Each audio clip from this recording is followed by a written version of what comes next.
Arizona, route numéro 160.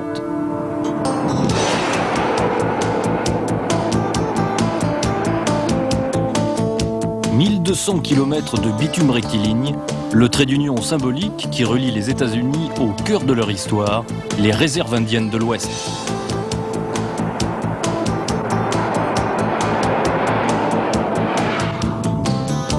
3 siècles après les premiers pionniers, 50 cavaliers venus des 4 coins du monde vont fouler les pistes interdites du désert d'Arizona. Après des semaines d'entraînement, ils viennent participer au 4e rallye des cavaliers du désert, 12 jours de compétition, 500 km à cheval.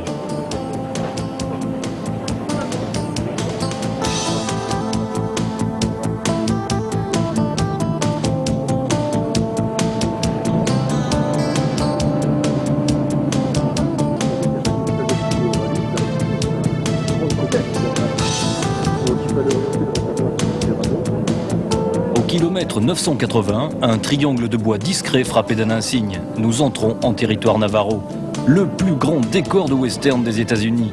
6 200 000 hectares de poussière rouge et de rochers déchiquetés où vivent 200 000 Indiens. Kayenta, dernier îlot de civilisation avant le désert. Dernier point de ravitaillement Navajo où l'on trouve tout, sauf de l'alcool, l'eau de feu impitoyable qui continue sournoisement à décimer le peuple indien. Après la montagne du Chameau, c'est la fin de la route. Les cavaliers vont rejoindre le premier bivouac par la piste. Désormais, le cheval va prendre le relais. Donc réveil le matin, 6h30. Tu feras le tout. Petit déjeuner, 7h30. Après le petit déjeuner, vous passerez à côté des cuisines et vous prendrez vos rations pour le midi. Essayez quand même d'être prêt à 10h parce que plus tôt on part, plus tôt on arrive. Et ensuite, disons que les épreuves techniques démarreront demain.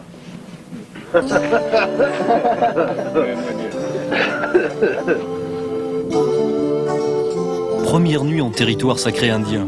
Un privilège unique pour les cavaliers du désert, obtenu après de longs mois de négociations avec le président de la nation Navajo. Installés dans un corral au pied du rocher de la pluie, plus de 70 chevaux sélectionnés par les wranglers et l'organisation attendent de connaître leurs cavaliers. Quarter horse américains pour les concurrents ou poney Appaloosa pour les guides indiens, ils sortent seulement des pâturages d'hiver et sont prêts à affronter les 500 km de piste. Aujourd'hui donc, après le briefing, on tirage au sort pour les chevaux. Premier à choisir son cheval. Cavalier numéro 5. Qui est le cavalier numéro 5? Cindy. Okay. Cavalier 22, 22. Secret 24. Véronique Gilbert. Tu es en deuxième. It's very exciting. C'est une aventure vraiment passionnante, comme il n'en est jamais arrivé au peuple Navajo, puisqu'un de nos chefs participe au rallye et que l'épreuve se déroule sur notre territoire. On est très fiers que d'autres gens s'intéressent à notre nation. Vous êtes les bienvenus et vous verrez, c'est un pays splendide. Nous sommes très attachés à cette terre et enchantés que des étrangers viennent la découvrir en participant à ce rallye unique en son genre. Quelques kilomètres pour échauffer les chevaux, le temps pour les cavaliers de passer de l'autre côté de l'écran, dans le décor fétiche des westerns de John Ford. Le départ sera donné au pied du roc de l'artiste, où John Wayne lança ses chariots dans la conquête de l'Ouest. Tout d'abord, je vous souhaite la bienvenue en pays Navajo. Bonne chance pour votre rallye équestre et j'espère que vous en profiterez bien. Maintenant, je vais donner le départ. 3, 2, 1, go!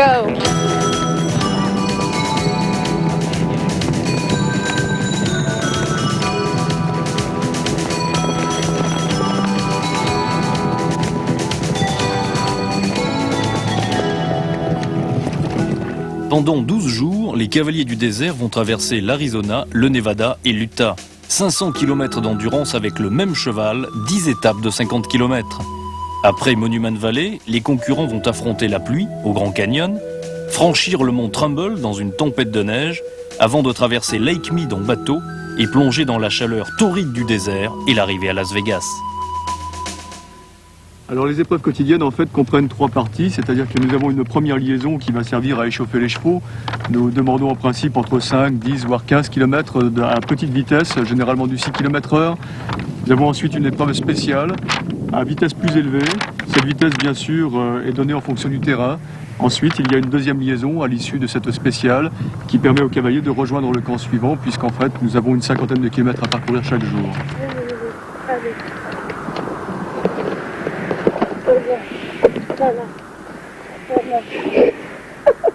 Allez, sur ta tête. Ah, tu arrêtes. Tu vas t'étouffer encore. Après, un peu de temps en temps, il faut trotter un bon trot 10 minutes, quoi. Et puis tu remarques. Tu as la dernière indication, avant-dernière ligne. Prendre piste à droite, c'est pas à droite, c'est à gauche. Ah bah d'accord. Oui. Ça peut être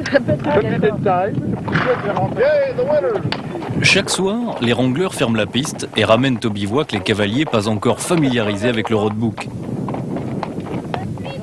Premier contrôle vétérinaire et première sanction pour ceux qui ont trop forcé dès le premier jour.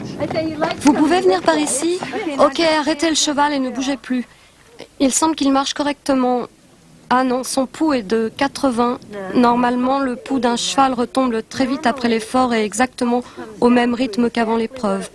Lui est passé de 69 à 80, donc il est trop élevé. Ça fait 2 tests négatifs, je peux pas le laisser continuer, désolé.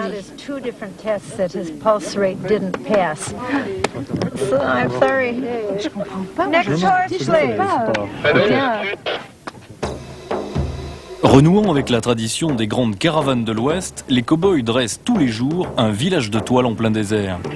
Mais ce soir, l'ambiance est tendue au bivouac. Les Navarros sont installés à l'écart et leur corral reste étrangement vide. Aucun des guides n'est rentré alors que tous les concurrents ont rejoint le camp. Pas de réponse à nos questions et dès l'approche des caméras, les visages se ferment et les Indiens se remettent à parler dans leur langue.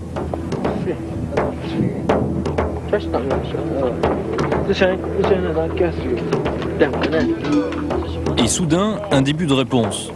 Arrivant par petits groupes, des dizaines de Navarros commencent à s'approcher du camp.